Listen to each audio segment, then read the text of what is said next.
In the previous episode, I'd shown you my plans with Project Deux. I intend to raise the whole bed and create a garden on top of it. So far, I've removed most of the plants. There's still some plants here in the ark, but I won't be moving them until I finally get to work on that part. Now, before I can make my design a reality, I would need to prepare the foundations, and that means a continuation of the cleanup. So let's work on that now.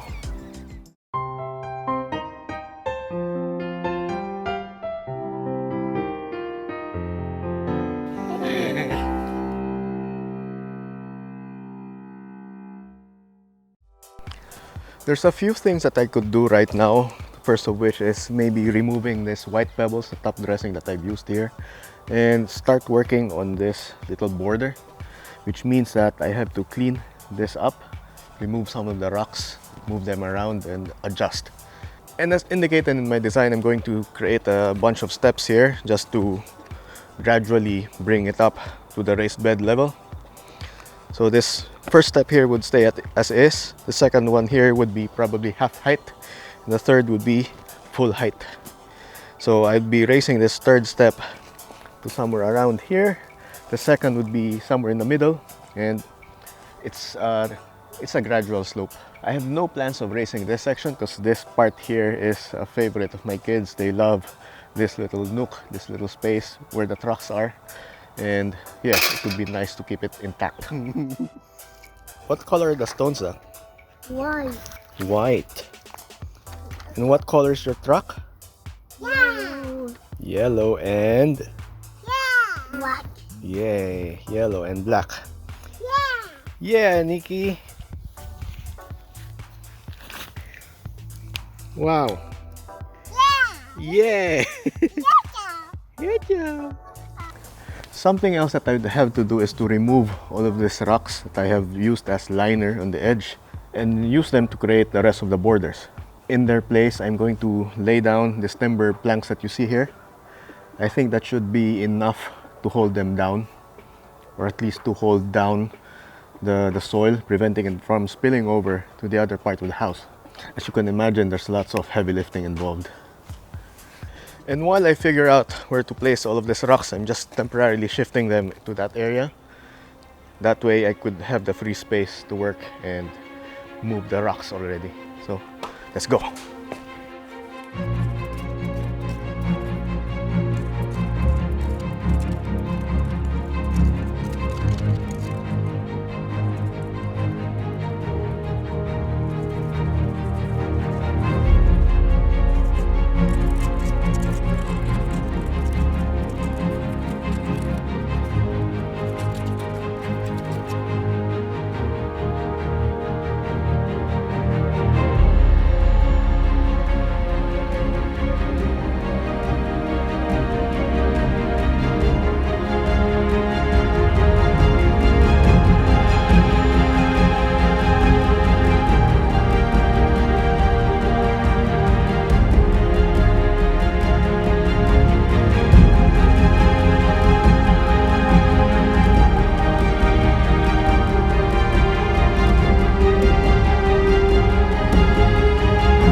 getting quite dark now, so I'm calling it a day. But at least I now know where the steps would be leading. I've got the footpath already laid out.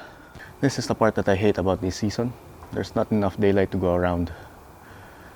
Oh well, I think I'll go get that wheel now. I'm at Bunnings. I'm looking for a wheel assembly, a complete wheel assembly for my wheelbarrow. So as you know, it has broken down, punctured. And I think I found the wheelbarrow aisle.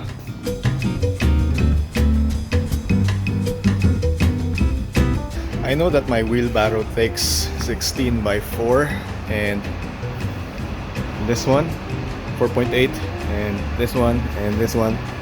This 3 would fit, as well as this heavy duty tire right here. So the difference between these is that at least this one seems to be, I don't know, the toughest of them all, but it is pneumatic. It still requires inflation. There's a couple here. This is a standard one, I think. It comes with the whole wheel assembly and it's pneumatic as well. It requires inflation. This one pretty interesting because it does not require inflation. It is puncture proof, or at least it isn't hollow. So I don't know, I'm not sure if it would be able to carry the load that I plan to use, but it's interesting.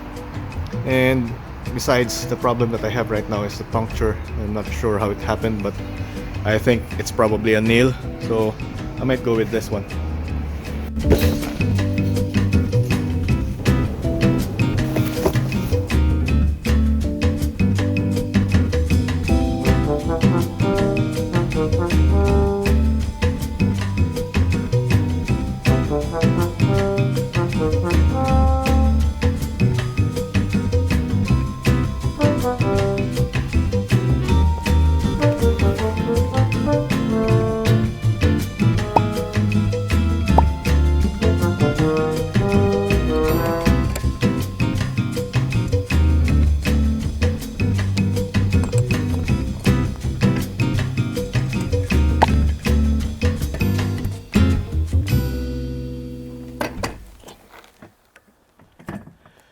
Back in business, baby.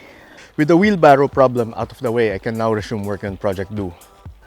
The next thing I have to work on, I think, is the footpath. I'll be removing, shifting away all of these white rocks, place them somewhere else temporarily, and yeah, raise the bed and backfill the necessary parts. That way the stepping stones would have a firm hold of the ground. If I do not compact the ground where they're standing on, it would be submerging eventually. So it needs a solid foundation. Part of me is contemplating using some of these rocks, some of the white rocks, as just a foundation, as a stable foundation. That way it would be resistant, more resistant to shifts, especially when it rains. I think that's a good use of these rocks. So let's do it.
Now that I'm looking at this, I think I might just have enough rocks to line the outer edge. Maybe I don't need to purchase all of those Besser blocks.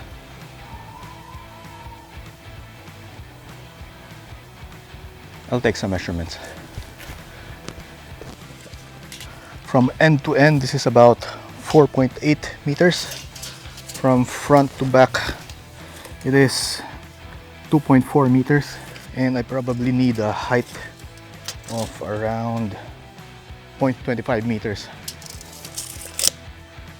4.8, 2.4, 0.25.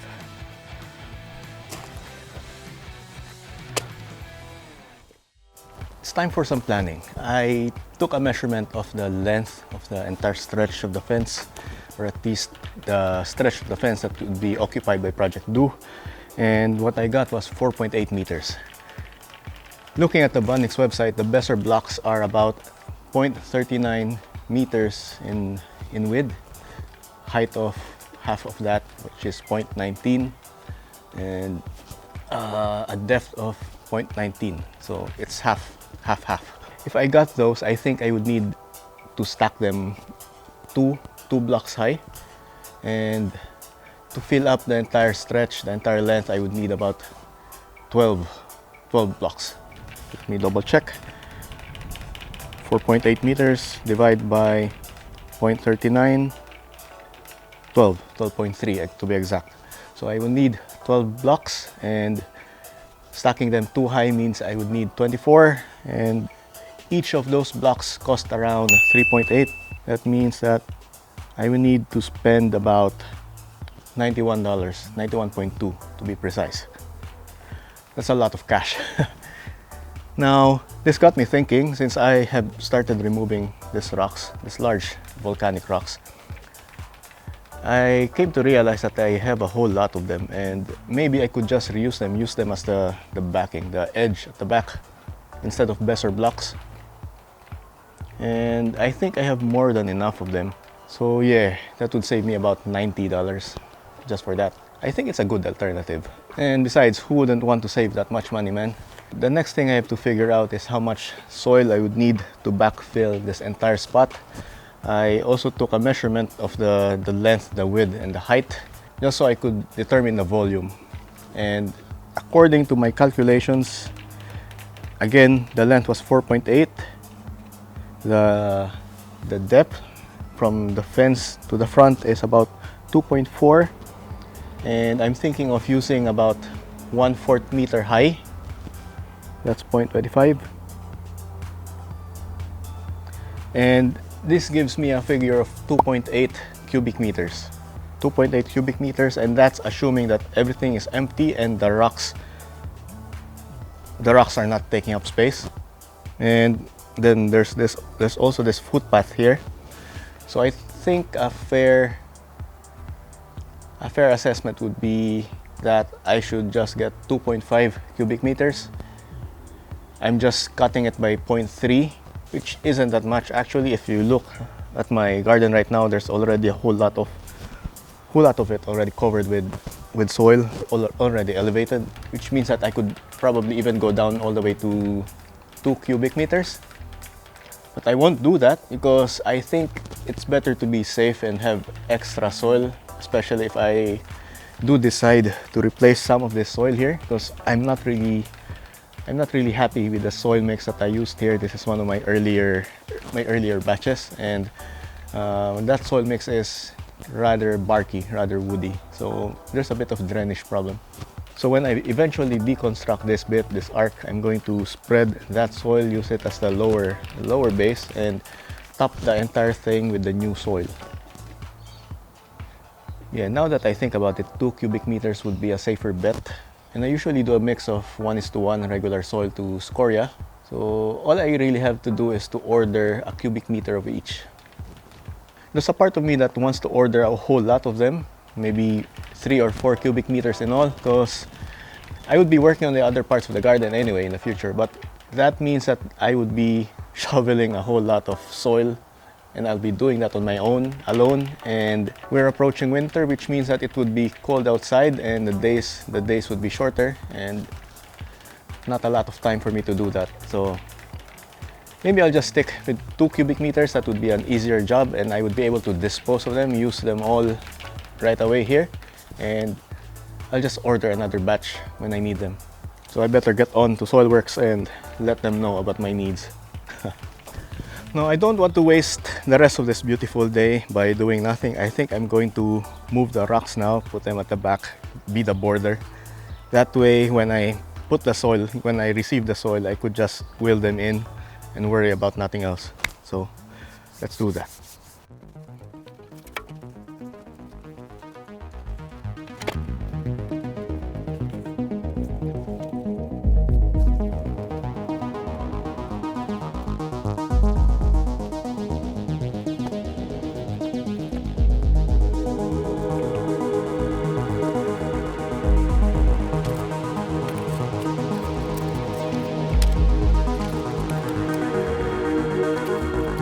Now I am left with all of these rocks here. I still can use them for whatever design I decide to do on top of the mound. So it's still nice having extras, you know. In the next episode, let's see about filling up the mound, raising the bed. That's assuming the shipment, the cargo of the soil and the pebbles arrive. I hope they do. But if that doesn't happen, then I could work on other bits, like shifting the soil, or maybe even start working on the little bowl with the logo, you know. So I'll see you then. Bye.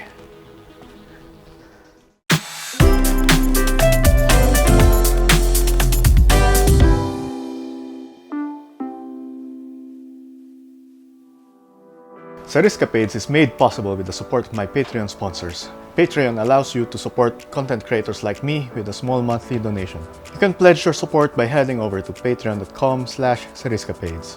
If you're in Australia, I've got some of my plants for sale. Check out my plant shop at cerriscapades.com/theplant shop with dashes.